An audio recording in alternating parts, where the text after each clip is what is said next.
ডাকসুরকে এক সাইডে রেখে আমরা আন্দোলন করতে আসছি। এখানে বিশ্ববিদ্যালয়ের কোনো জায়গায় আসলে কখনোই লেখা ছিল না যে ডাকসুকে বাদ রেখে কোনো আন্দোলন করা যাবে না। আমি ডাকসুর একজন সদস্য এবং আমাকে ডাকসুর কোনো সদস্যরা আসলে এটা নিয়ে যখন আন্দোলন করতে যাচ্ছিল বা করতেছিল এরকম কোনো কিছু বিদ্যমান না থাকায় নারী শিক্ষার্থীরা তারা অন্য একটা প্ল্যাটফর্ম করেছে। শুধুমাত্র এই প্ল্যাটফর্ম না, এটার বাইরেও আরও 2-3টা প্ল্যাটফর্ম আছে যারা আসলে নারীদের এই বিষয় নিয়ে কথা বলছে। আমরা দেখেছি ডাকসুতে একটা সংখ্যাগরিষ্ঠ প্যানেল থেকে নির্বাচিত হয়েছে, কিন্তু আমরা বারবার দেখতে পেয়েছি ডাকসু সবসময় একটা হিপোক্রেসি দেখায়।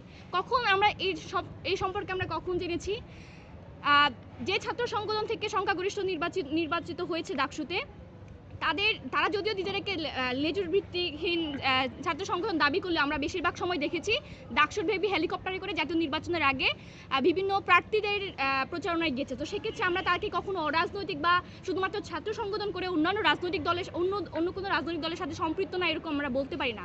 কিন্তু আমরা দেখেছি ঠিক জাতীয় নির্বাচনের আগে জামাতের একজন নেতা বরগুনার তিনি ডাকসুকে বেশ্যাখানা হিসেবে উল্লেখ করেছিল। কিন্তু ডাকসুর প্রথম কি কাজ ছিল?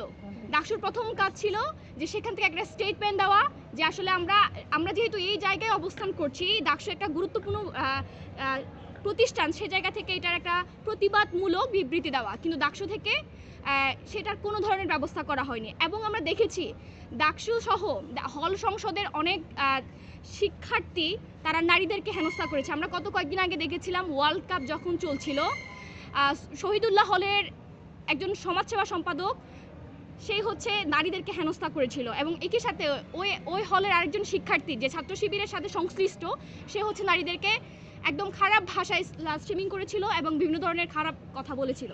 আমরা কখনোই দেখতে পাইনি এই ধরনের ঘটনাগুলোতে ডাকসু সরব হতে বা কোনো ধরনের আন্দোলন করতে। এবং আমরা যে আন্দোলনটা করছি, আমাদের যে 3টা দাবির মধ্যে একটা দাবি হচ্ছে 24/7 মেয়েদের হলের গেট খোলা রাখা। কিন্তু ডাকসু এটা শুধুমাত্র তাদের আন্দোলনের মধ্যে একটাই কথা ছিল যে শিথিল করতে হবে, যেটা 11টা পর্যন্ত আছে সেটা 12টা পর্যন্ত করতে হবে, এরকম একটা টাইম বাউন্ডারি একটা কনস্ট্যান্ট দেওয়া হয়েছে। কিন্তু এরকম আমাদের তো দাবি না, কেন 12টার পরে একটা মেয়ের ইমার্জেন্সি থাকতে পারে না?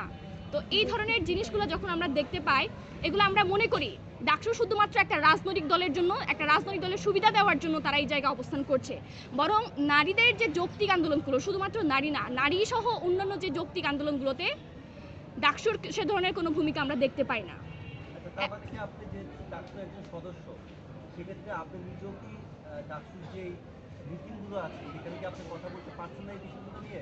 আমি শুরু থেকে এটা বলে যাচ্ছি, ডাকসুতে 28 জন বডির মধ্যে 25 জন বা 23 জনকে 25 জন ওই প্যানেল থেকে নির্বাচিত হয়েছে।